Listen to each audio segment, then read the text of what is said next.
Olá a todos os irmãos, amigos da Palavra de Deus. Estamos aqui dando continuidade a esse estudo da mordomia fiel. E nesse segundo capítulo, nós vamos tratar sobre o sustento do ministério. O irmão Ronei trará para nós o primeiro texto para meditarmos. Agradeço a Deus mais uma vez pela oportunidade de estar aqui com o irmão Mateus e assim abordarmos esse assunto, né? Entre aqueles que acreditam, né, na questão do sistema dizimático, não há nenhuma objeção quanto à finalidade do dízimo, né? Qual o objetivo dele? E aqui o assunto que será pautado, que será trazido nesta apresentação, fala justamente o sustento do ministério. E o texto que nós vamos ler no 4º volume do Testemunho para a Igreja diz-nos da seguinte forma: ao comissionar os discípulos a irem por todo o mundo e pregar o Evangelho a toda a criatura, Marcos 16, verso 15, Cristo designou aos homens a obra de propagarem o Evangelho. Enquanto, porém, alguns vão a pregar, ele pede a outros que lhes atendam às reivindicações quanto aos dízimos e ofertas com que se possa sustentar o ministério e disseminar a verdade impressa pela terra inteira. Esse é o meio pelo qual Deus quer exaltar o homem. É justamente a obra de que ele necessita, pois moverá as mais profundas simpatias de seu coração, chamando à ação as mais elevadas faculdades mentais. Que texto maravilhoso! Então aqui, conquanto ele disse para que o evangelho fosse pregado então a toda a criatura, e ele diz que uma ala sai para fazer esse trabalho e a outra ala precisava ficar e não esquecer das obrigações para atender às reivindicações daquelas pessoas que estão naquele trabalho. E aqui diz que as reivindicações dos dízimos e das ofertas para o fim de sustentar o ministério, então isso é o meio que ele colocou justamente para que a obra não perecesse. Então, os textos que Ellen White demonstra que deve ser um fundo especial para o sustento do ministério, os dízimos, não é para outra finalidade. Apesar da claridade em vários textos, nós abrimos aqui com um texto que para alguns pode até soar um tanto ambíguo, mas na realidade ela está trabalhando, né, nas duas questões, tanto os dízimos como as ofertas. O dízimo para o sustento do ministério e as ofertas vão auxiliar, por exemplo, na área da verdade impressa, né, das publicações. O texto seguinte, do 9º Testemunho para a Igreja, página 249, nos esclarece dizendo que os exclusivos recursos de Deus não devem ser usados a esmo. O dízimo pertence ao Senhor e todos aqueles que lançam mão dele serão punidos com a perda de seu tesouro celestial, a menos que se arrependam. Que a obra não continue mais a ser impedida, porque o dízimo foi desviado para vários fins diversos daquele para que o Senhor disse que devia ir. Provisões têm de ser feitas para esses outros ramos da obra. Eles devem ser mantidos, mas não pelo dízimo. Deus não mudou. O dízimo tem de ser ainda empregado para a manutenção do ministério. A abertura de novos campos requer mais eficiência ministerial do que possuímos agora e é preciso haver meios no tesouro. Esse texto por si só já revela para nós de maneira muito impactante a preocupação dela, inclusive da igreja, desviar os dízimos para outros fins. Isso não seria correto. Deveria haver outros ramos de obra não sustentados pelos dízimos, deveriam ser desenvolvidos, tem que haver meios para isso, mas deve haver uma clara separação entre um fundo e o outro. Um ponto importante aqui é que, além da obrigação nossa de dizimar, Deus requer também obrigações daqueles que recebem tal dízimo. E aqui já está sendo claro que o dízimo é exclusivo para sustentar o ministério. E aí nós vamos ver as ofertas, que é para disseminar a verdade impressa na terra. Então, e Deus não mudou. O dízimo tem que ser empregado na manutenção do ministério. Bastante assim taxativo esse aspecto de onde o dízimo deve ser empregado, né? Um outro texto que temos aqui está no livro Santo ao Senhor, página 59, é do manuscrito de 1904, onde Ellen White declara: o dízimo deve ser usado para uma só finalidade: sustentar os ministros a quem o Senhor designou para realizarem sua obra. Deve ser usado para manter os que proferem as palavras de vida para as pessoas e assumem o encargo de cuidar do rebanho de Deus. Então, como a gente tinha comentado, o texto fala então de uma só finalidade do dízimo, né? E, por um outro lado, aqui um aspecto que eu acho bem interessante que Ellen White se preocupa, nós vamos aqui, claro, resumir o tema para não se estender tanto. No Obreiros Evangélicos, na página 449 em diante, Ellen White fala em relação a uma justa remuneração dos obreiros da causa de Deus. Eles devem ter, então, um salário honesto, justo, de modo que aqueles que tomam essas decisões, as comissões, devem ter uma mente clara, discernimento, para serem justos nesse sentido. Não deve ser algo excedente, exagerado, que venha consumir, né, os meios mais do que deveria, mas também não deve haver uma avareza, uma mesquinheza nessa hora também de definir o salário desses ministros. Agora, outro objetivo é que o ministro também ele deve ser exemplo de liberalidade perante o rebanho que está sobre a sua responsabilidade, né? O texto diz que ele deve ser participantes na edificação de igreja, de tudo isso. E para tal, ele precisa ter o quê? Ele precisa ter proventos nesse sentido.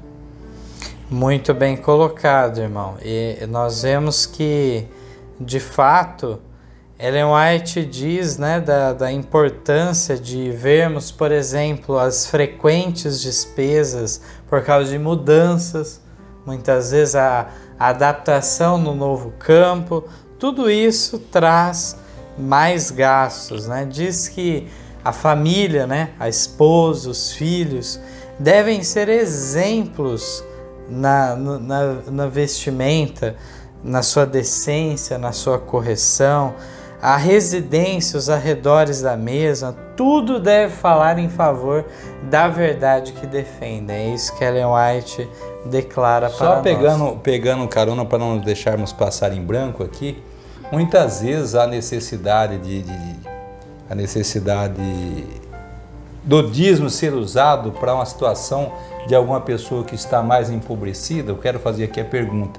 Eu quero ler o texto do Conselho sobre Mordomia na página 103, aqui mais diretamente trazendo, já não de forma individual, que nós vamos abordar esse assunto depois, mas de forma coletiva, a instituição, né? Então diz aqui que o dízimo é separado para uso especial. Não deve ser considerado fundo para os pobres. Não que os pobres não tenham que ser auxiliados, porém ele tem que ter um fundo separado que não seja o fundo do dízimo.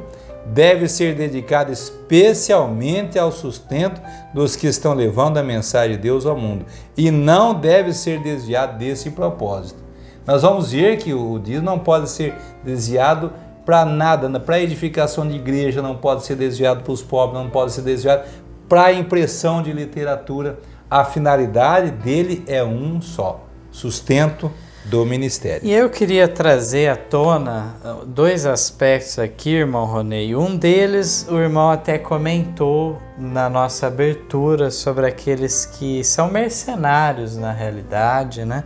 Aqueles que fraudulosamente se envolvem com a palavra de Deus, com o ambiente religioso, para tirarem proveito próprio, né? E por causa da má fama destes, o pastor fiel sofre muitas vezes o dano também por tabela, sem dever nada.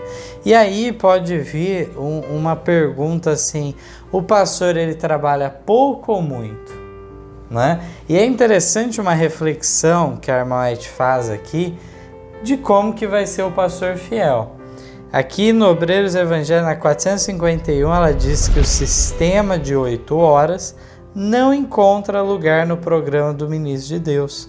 Ele deve se manter de prontidão a qualquer hora. Olha só que... Então é diferente de nós entendermos que o pastor é um mero... funcionário né? lá CLT. Que cumpre aquele horário, tem as suas obrigações no sábado. Aqui nós vemos que ele deve estar à prontidão a qualquer hora. Essa disponibilidade exige um preparo contínuo, né? Porque a cada adversidade eles têm que estar aptos para ali auxiliar, seja a questão de um falecimento, seja a questão de uma enfermidade que algum irmão esteja passando, ou questões matrimoniais, ele tem que estar apto, e mais na questão também da disseminação do Evangelho, né? Então tudo isso, esse sistema de 8 horas, que são 44 horas semanais na CLT, isso para o ministro, para o obreiro, não existe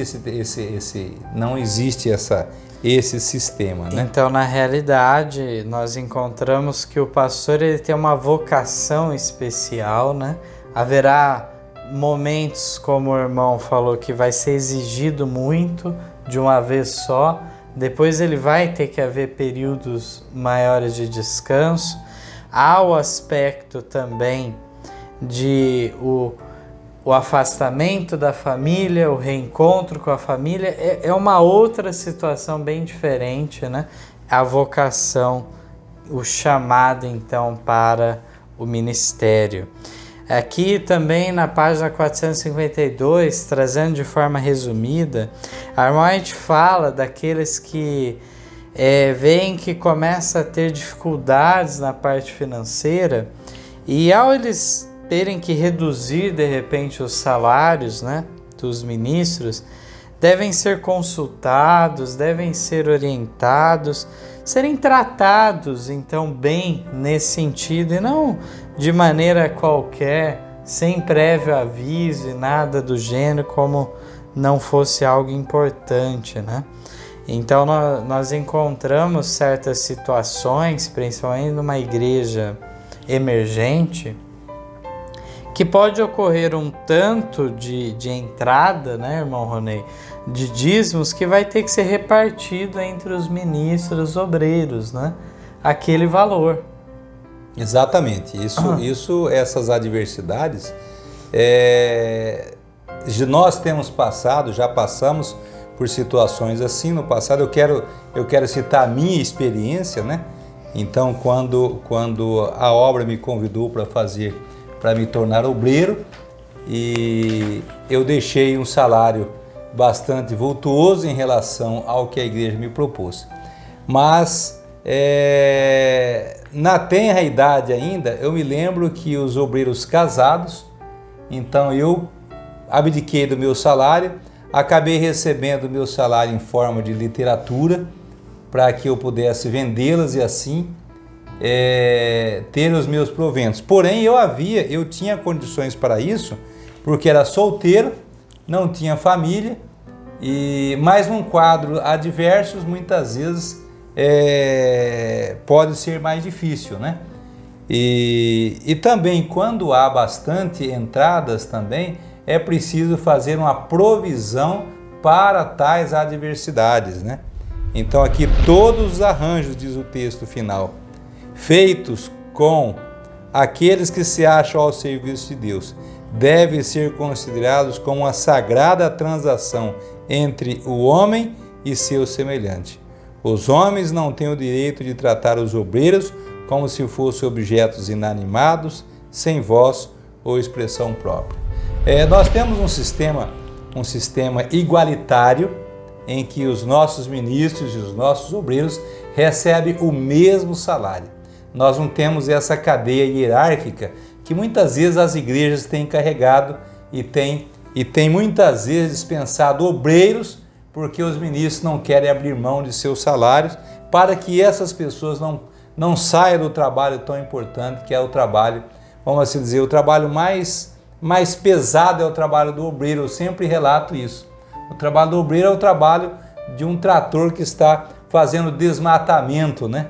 Ele vai pegando todo tipo de influência. O ministro vem fazendo um trabalho que tem seu papel importante, mas é um trabalho que já foi mais filtrado pelo obreiro, né? Então nós temos esse sistema igualitário, todos recebem o mesmo salário, não tem a questão hierárquica que eu quero trazer aqui. Muito importante, fico grato pelo irmão Ronei trazer esses aspectos práticos para nós, né? E tem um último texto aqui, que é do Manuscript Releases, volume 1, páginas 188 e 189, numa tradução livre que trazemos aqui para os irmãos, diz assim: quando um homem entra no ministério, ele deve receber dos dízimos o suficiente para sustentar sua família.